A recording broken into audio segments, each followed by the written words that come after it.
The following is a presentation of the Redskins Broadcast Network.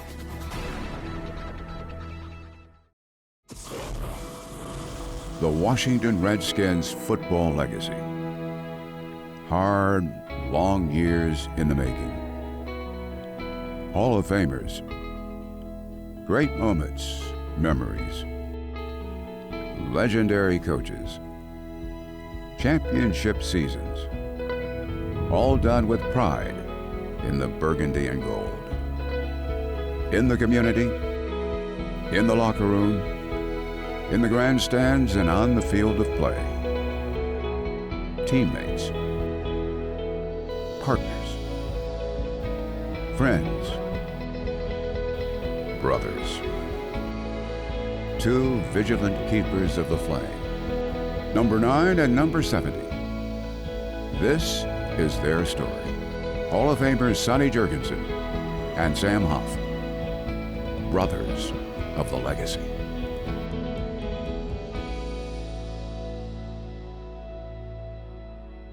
We became friends and we have remained friends over 40 years or so. Never had an argument. He's like a brother. He told me once, he said, "You're the brother I never had." It's hard to say one's name without saying the others. Sonny and Sam, Jurgensen and Huff. Two beloved icons of the Redskins' legacy. Two close friends. In 1964, both came to the Redskins unwillingly. Decades later, neither would change a thing. It has been, continues to be, an amazing journey. As with all journeys, to appreciate the culmination, we must remember where it started.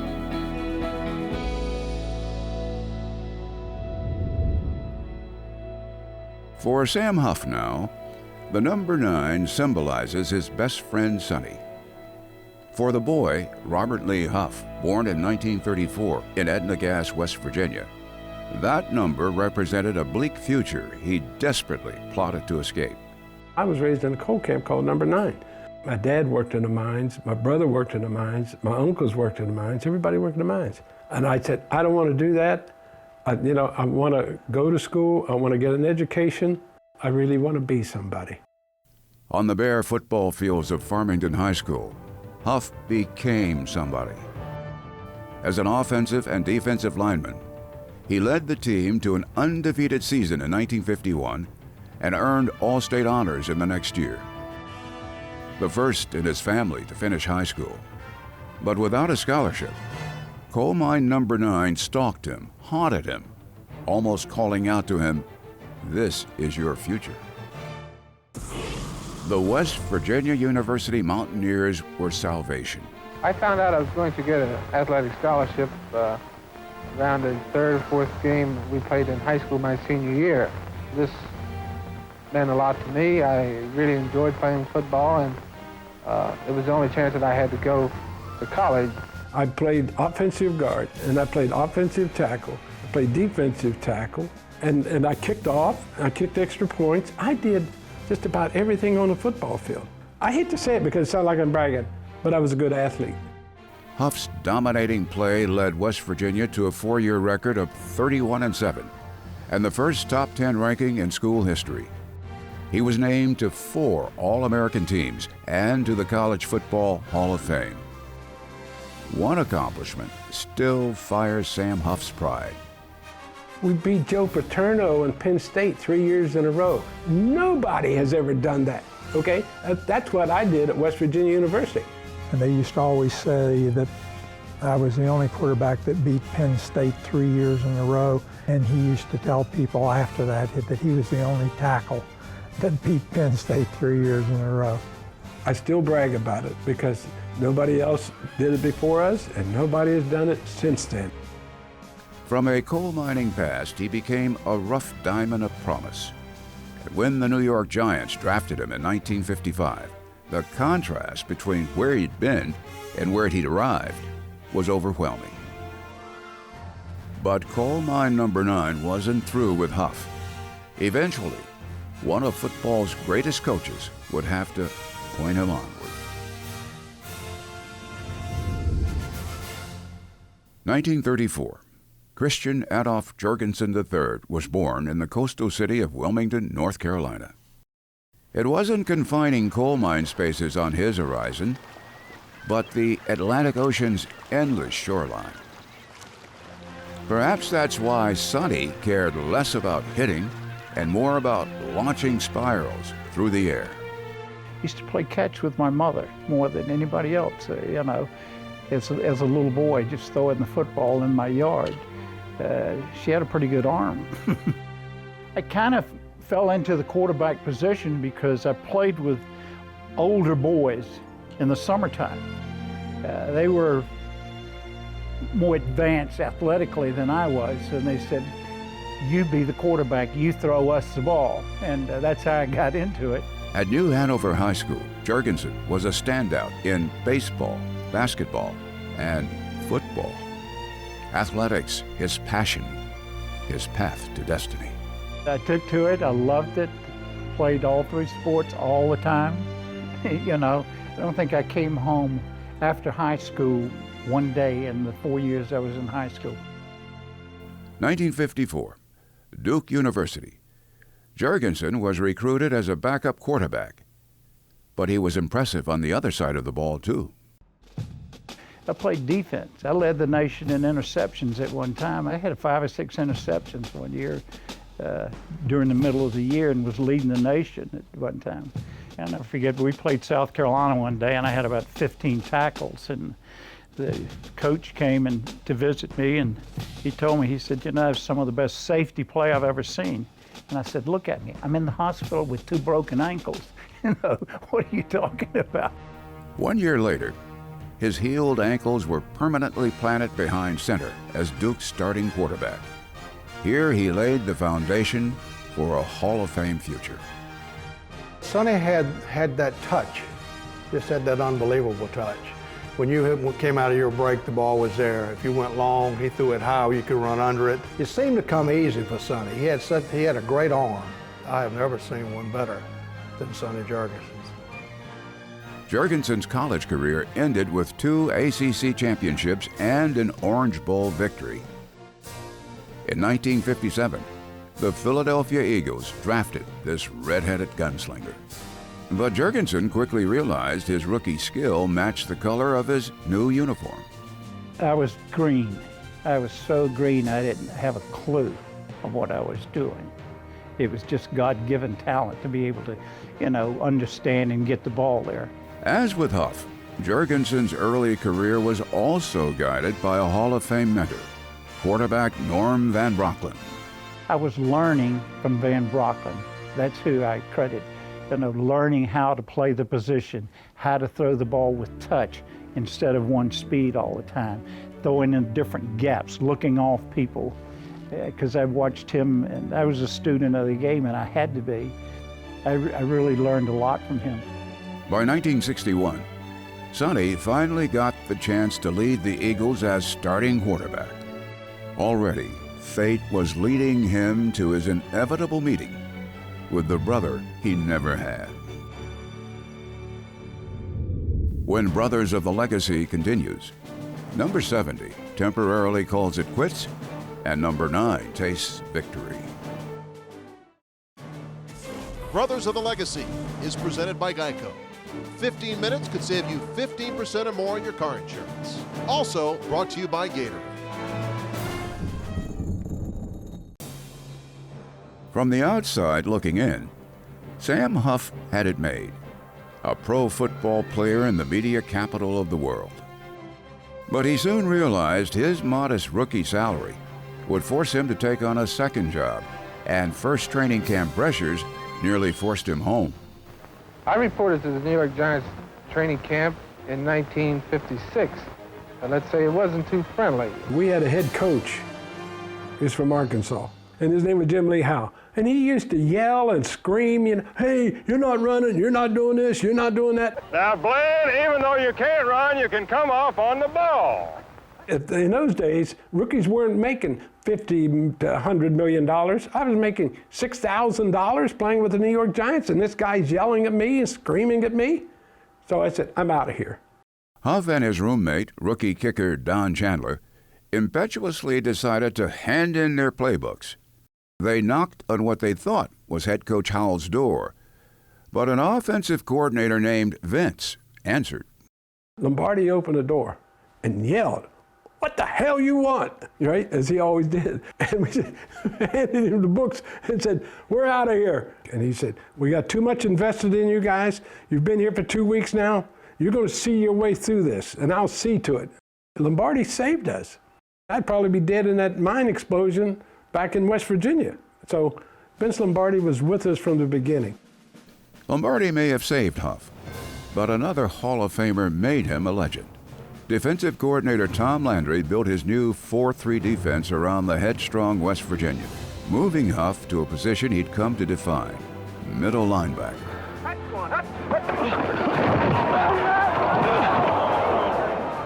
The move paid off. The Giants, led by Huff's defense, steamrolled to the 1956 championship.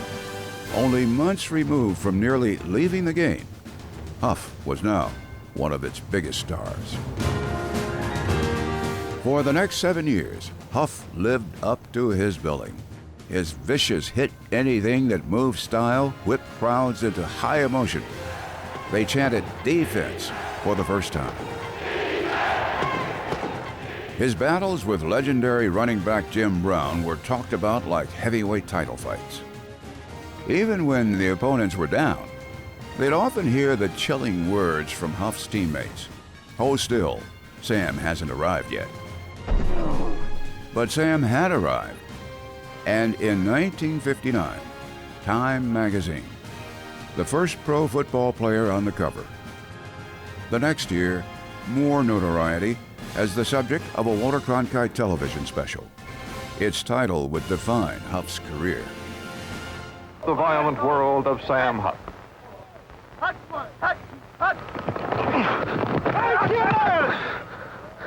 That was Sam Huff doing what he's paid to do, knock the other guy down.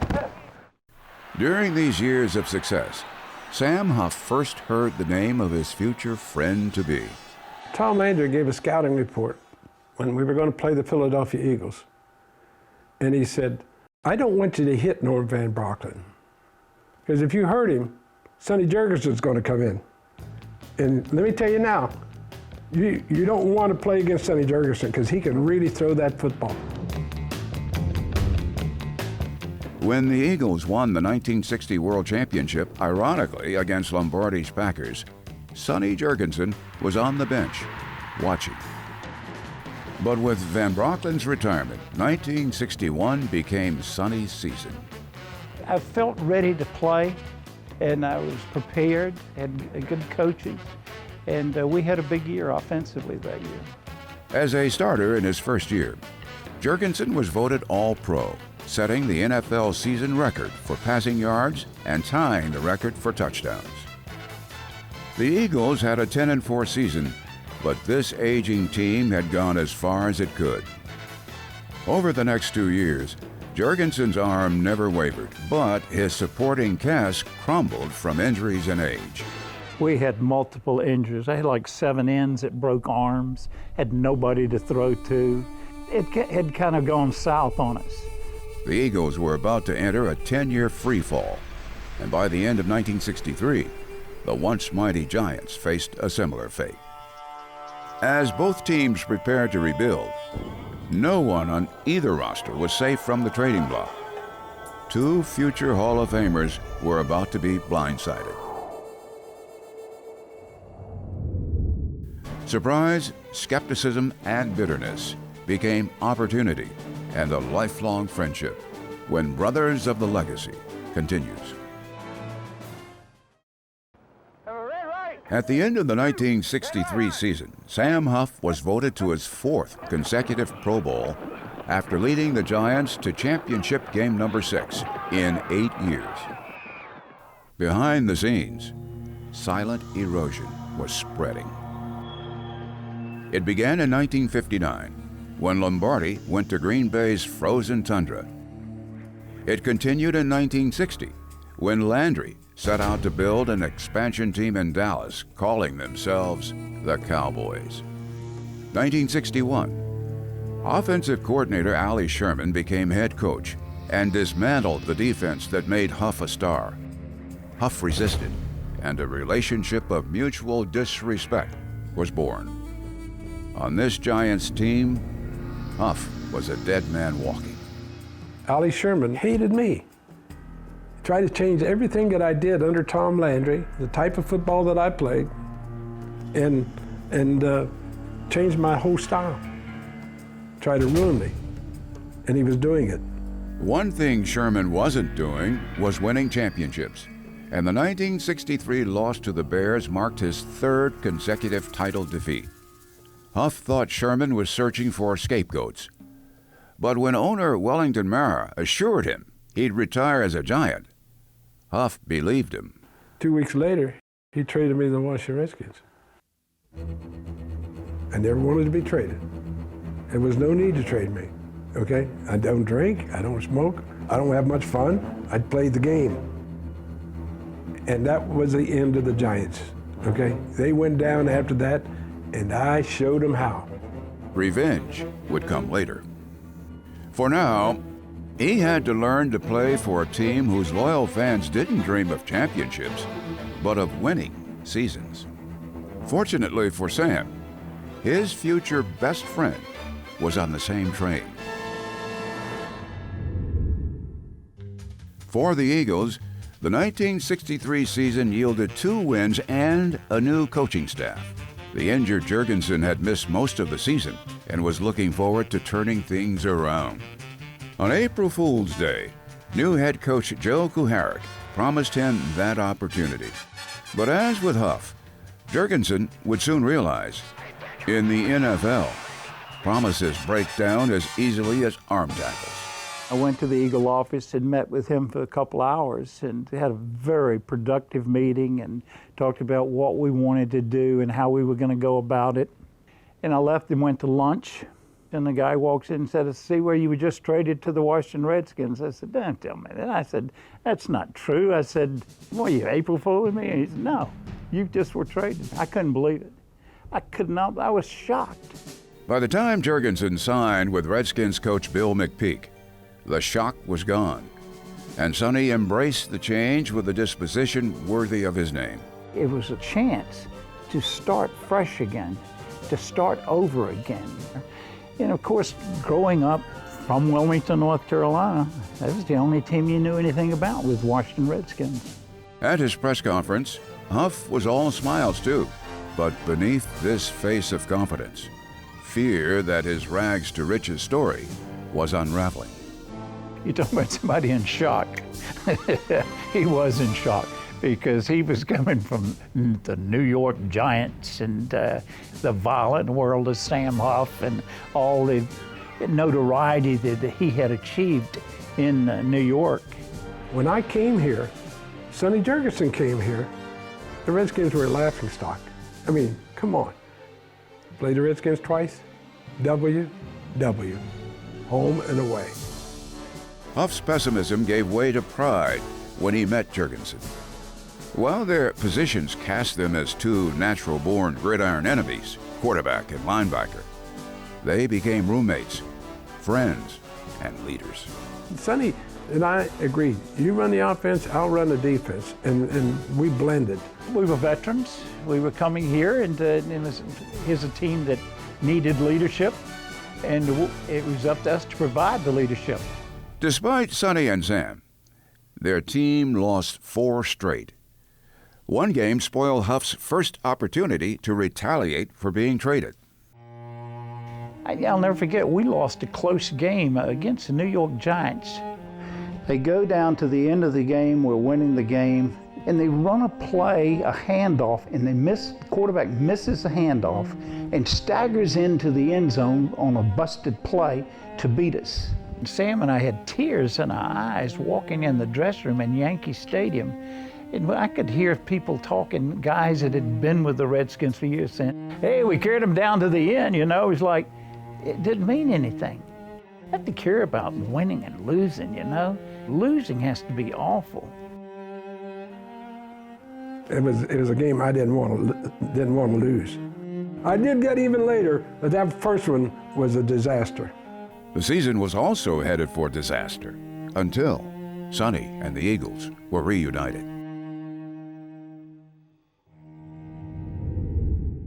Payback, redemption, when Brothers of the Legacy continues. At 0-4, it appeared as if the 1964 season was gone. Then the Eagles came to town. Before a sellout crowd at D.C. Stadium, the Redskins tackle the Eagles. Washington and Philadelphia traded quarterbacks during the off-season, and this will be their first confrontation. Jurgie steps to the firing line. Sonny hurls a honey to Bobby Mitchell, and it's touchdown, Washington. Jurgie is making the Eagles eat crow as he passes the Redskins to a fast 14-point advantage. Adolph Christian's Sonny Jurgensen throws his 5th touchdown pass of the game as he lays it on the Eagles with a scoring shot to Taylor. Jurgensen wins the battle of the quarterbacks, and Washington wins the war 35-20. After they traded me, it was always a special game for me. And anybody that tells you differently is lying. The Redskins didn't make an immediate turnaround, but there was progress. With Huff and Jurgensen having Pro Bowl seasons, the team won 6 of its last 10 games in 1964. Sonny became leader of one of the NFL's most explosive offenses. Number one, he had a great arm. He could throw the ball. Number two, he had a great mind. He was so well prepared that I think the coaches from time to time would try to call some plays, but if he didn't like the play they called, he'd just call his own. I don't think any safety could ever really read, and it's kind of a windmill release, and you didn't know where that ball was coming out anywhere in that arc. I have watched a lot of quarterbacks. I have yet to see a quarterback that could throw the ball as good as Sonny. He was special. He could throw it better than anybody I've ever seen. He could put that thing right where he wanted to put it. On the other side of the ball, Huff's impact was immediate. Opponents and teammates felt it. He was a leader. He was the leader defensively. I mean, you couldn't get an inch on him. He was smart. He knew where to go. Killer instinct. Sam, one of the greatest linebackers to play the game. He was one of those put your head down, stick it to him guys. I'm going to knock you into the next row of seats. Sam ran his mouth a lot out there on the field, but Sam was running it mainly against the other players. Always had a comment after every play. Let's see what you got. He was in the middle, and he was standing there hollering, nah, nah, nah, nah. He was always rapping all the time. He's, don't you step on me, I'll kick you over. You run again, you get a broken nose. Don't do that. Hit me on the chin with your elbow. And that's the way he played the game, all out all the time. One of Huff's more memorable all-out moments was inflicted on the Saints and future Redskins star Billy Kilmer. That's what I did in football. I hit people, okay? You may not like it, but I hit them. Sam never apologized for anything in his life. I always feel real good whenever I hit someone. Especially on the football field. That's, and it was a cheap shot. It was the cheapest shot you could ever get. You ruined that gator right there.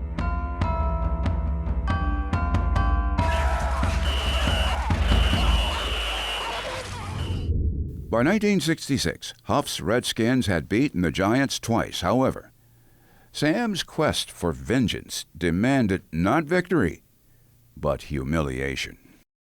It was fun for everyone but the New York Giants on a day the sky rained footballs. Over and over, the Redskins scored on offense, on defense, and special teams. As the game neared a merciful end, the score fell short of number 70's target.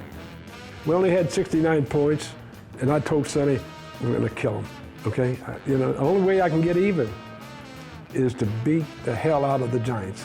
And it was 69-41, and Mr. Huff called timeout with seconds to go. timeout.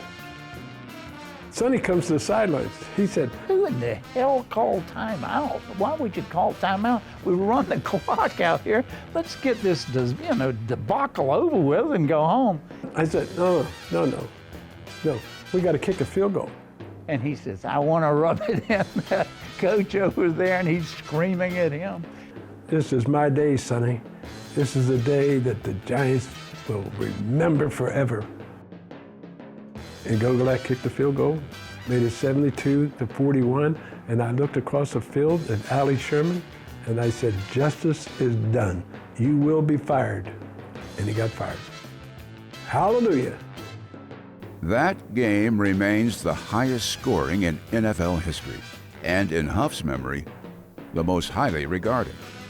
He talks about it every day. He talks about it every day. That was his revenge game. That was his revenge game. Throughout the mid-60s, the play of Huff and Jurgensen inspired the team, the fans, and a home sellout streak yet to be broken. We changed the attitude of the Redskins. We changed the attitude of everybody that went to RFK Stadium. We changed the whole attitude of sports in Washington, D.C. And everybody talks about in that particular era of football that the New York Giants were the place to play, New York City. But to play in the nation's capital, well, it was special. The fact that we hadn't won and the people still loved the Redskins because they realized they were going to lay it out on the line all the time.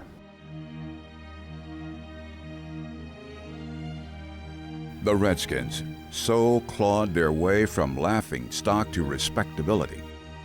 By 1967, they thought they were ready for the next phase. Instead, they fell backwards as Sam Huff suffered an ankle injury in Week 6. His streak of 157 consecutive games played ended. By the time he returned late in the season, a career decision. Before the last game, Huff made this emotional announcement: 1967 will be my final season. Sam Huff was leaving behind football and his best friend.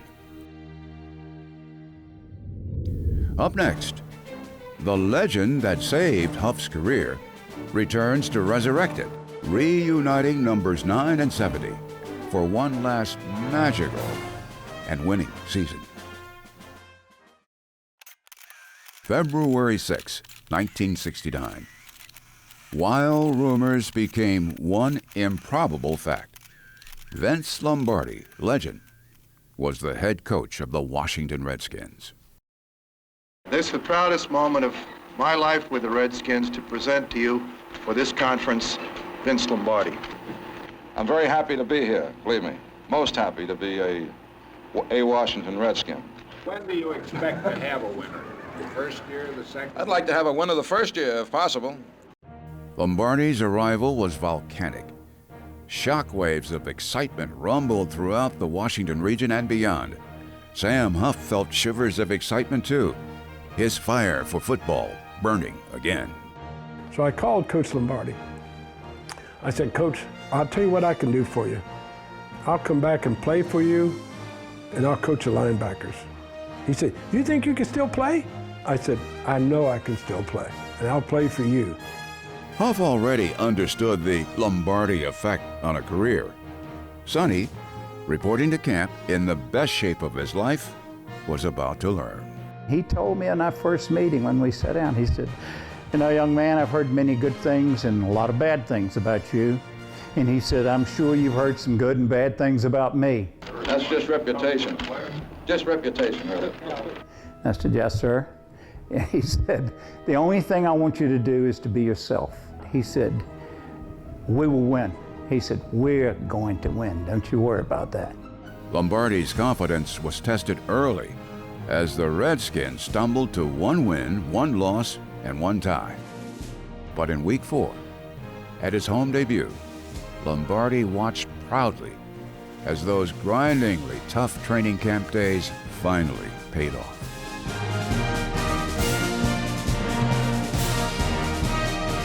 With the 1-2 punch of Jurgensen and Huff, the Redskins set the stage for their best season in more than a decade. For Sonny, the secret to success was simple. Lombardi, of the 9 head coaches that I had, he was the only coach that simplified the game instead of trying to complicate the game. It's executing plays. And that's what impressed me about him from the very get-go, is that, boy, this is a simple system and it's successful. And why isn't everybody doing this? Where has he been my whole career? Because if I had had him my whole career, they would still be chasing records. Go, Redskins, go! Yeah, Washington! In Week 12, the Redskins chased the Saints, trying to have their first winning season in 15 years. These Redskins no longer relied on chance. They shaped their own destiny. Lombardi would have his winner. The Redskins finished 7-5-2. Lombardi revived the franchise. It seemed the future held championship promise. Promise unfulfilled. I was in the office, and Coach Lombardi came down the hallway. I'll never forget this. He looked terrible. And I said, Coach Lombardi, are you all right? And he said, I don't feel good, Sam. I said, I don't feel good. I said, well, let's go see Dr. Resta, our team doctor. He was only 2 blocks away. So we went up. He immediately put him in Georgetown Hospital. As winter melted into spring and the 1970 season drew near, Lombardi would not recover. Spirit he still had. Before the Redskins' first preseason game, the NFL's greatest coach drew from fading strength his last pregame speech. He calls everybody together. And he said, I just want you guys to know something. I'm not going to be around very long. You're my guys.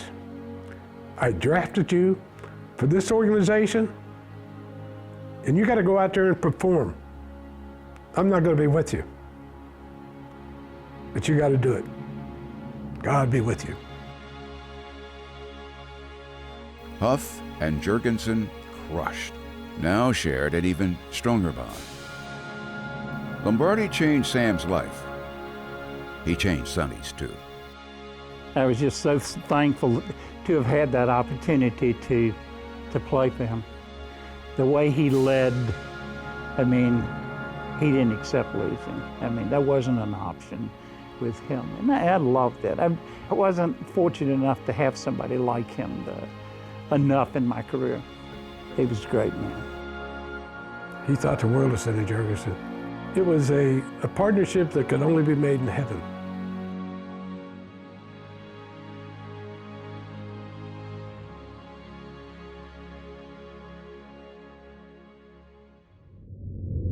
Up next, a game day tradition born. Brothers of the Legacy returns after this. Sam Huff removed his battle-scarred helmet for the last time in 1969. He coached the linebackers in 1970, but when George Allen arrived in 71, Huff was released. However, his relationship with Redskins Nation was just beginning. WMAL at the time had the Redskin broadcast. They got in touch with me and said, hey, would you think about coming back and broadcasting the Redskin games? And I said, yeah. And they give it to Larry Brown. He's at the 5, he's at the 3-yard line. And they just ran a sucker play on Jethro Pugh. The sucker play is you pull Walt Sweeney to your left, give it to the fullback coming through. Don't even block that tackle, man. Huff in the booth, Jurgensen usually on the sidelines. His rare playing time was productive, but Allen's plan favored Billy Kilmer. In 1974, with injuries mounting, Sonny finally said goodbye. I always felt I wanted to be smart enough to know when to get out of the game. Wrong. And when I got out, I went with CBS and did games. I have a happy young coach with me. Coach, I'll tell you, the first one feels good, doesn't it? Oh, Sonny, it's a great feeling. For the squad, these guys have been labeled losers for many. By 1981, Sonny's CBS contract expired. Huff was now calling games with play-by-play man Frank Herzog. But Sonny's availability gave WMAL's Andy Ockershausen an idea. Sonny and Sam had a great chemistry off camera, and they both had worked in TV. I knew they were at their work, and I knew that Sonny had done CBS television. And he had ability, and we knew that. A very bright guy. Andy comes to me, and he said, Sonny is a free agent now.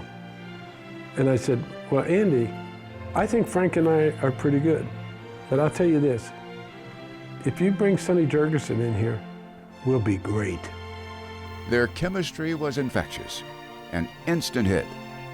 A game day tradition was born. TV down, radio up. And Washington now at the 20-yard line. Their first possession of the second quarter. Play action fake. Williams going up top. Got Sanders on the fly at midfield. He's gone unless they can catch him. The 30, the 20, the 15, the 10. Touchdown, Washington Redskins. Told you this Denver defense can be had, and the Redskins offense have made their adjustment.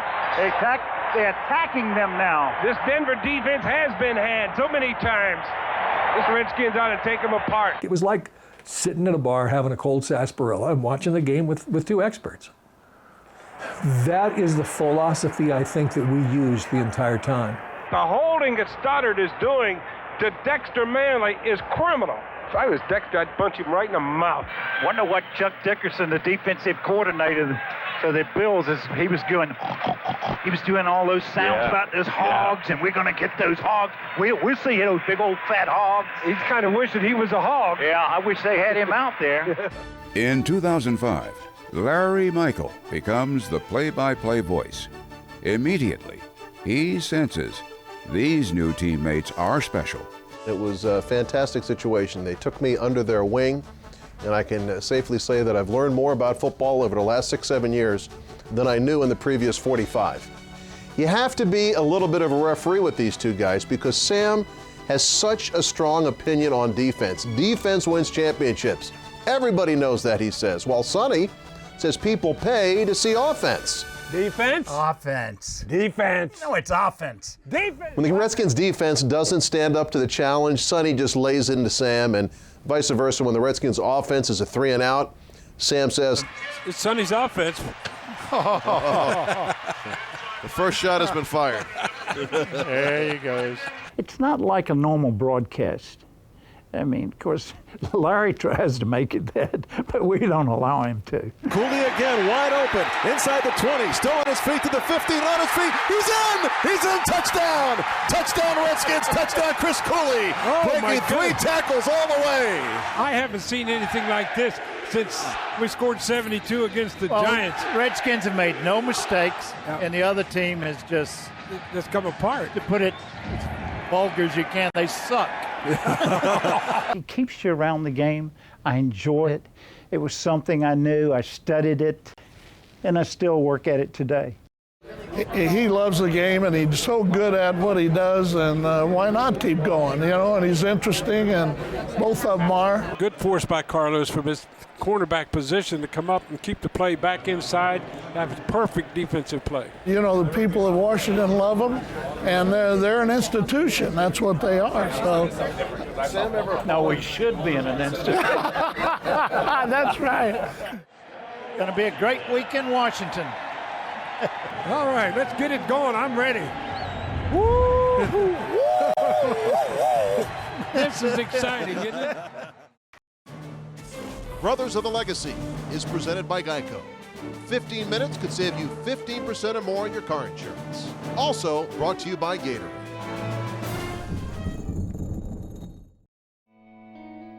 They're the definition of Redskins. They are true Hall of Fame players, Hall of Fame people, and they carry themselves with class, and they really respect the tradition.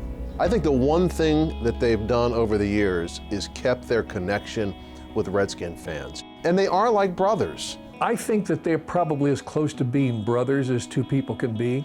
They've gotten closer and closer throughout the years, and it's fun to see. Playing ball was a lot like being in the military, where guys establish a bond with each other, and the rest of their lives they have that bond. That's probably the relationship that Sonny and Sam have. You can't get one without the other, but they're inseparable.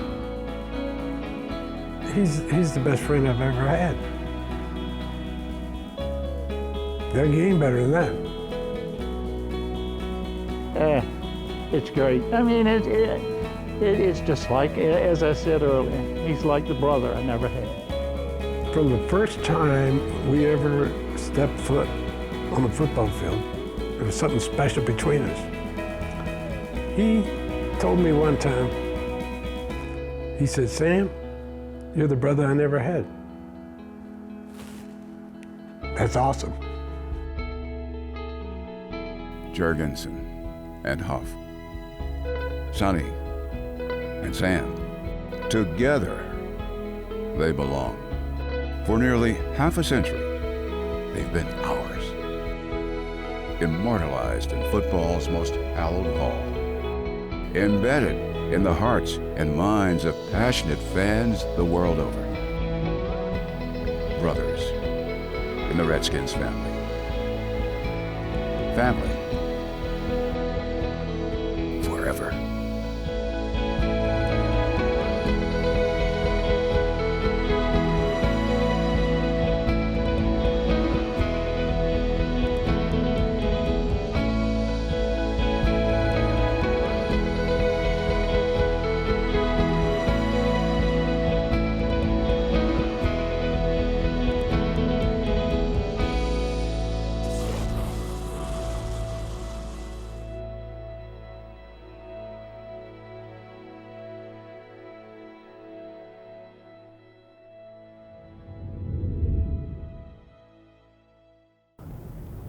It was in Chicago, halftime, and I don't know if you told this story, but man was being inconsiderate of waving a Patriot hat of all things in front of Sam. And all of a sudden, the man said something rude to Sam. He threw a cup of beer in my face. Not to begin with, he didn't. He started climbing in the booth. Yeah, he started coming back in the booth. He says, "I've killed people." And he said, "West Point." He showed him his West Point ring. Sam showed him his Hall of Fame ring. He says, "I've killed people too." The police came and took those guys out of there. They were beard up. Well, he didn't threaten to kill you like he threatened to kill me. I'm having lunch and I haven't said anything to the man. I know. Has no reason to kill me. I know. I said, "I'll kill you. I've killed people. I'll kill you." I said, "Same to you, man." I said, "You come on, okay? We'll see who dies." That's good. Oh yeah. Are we through here?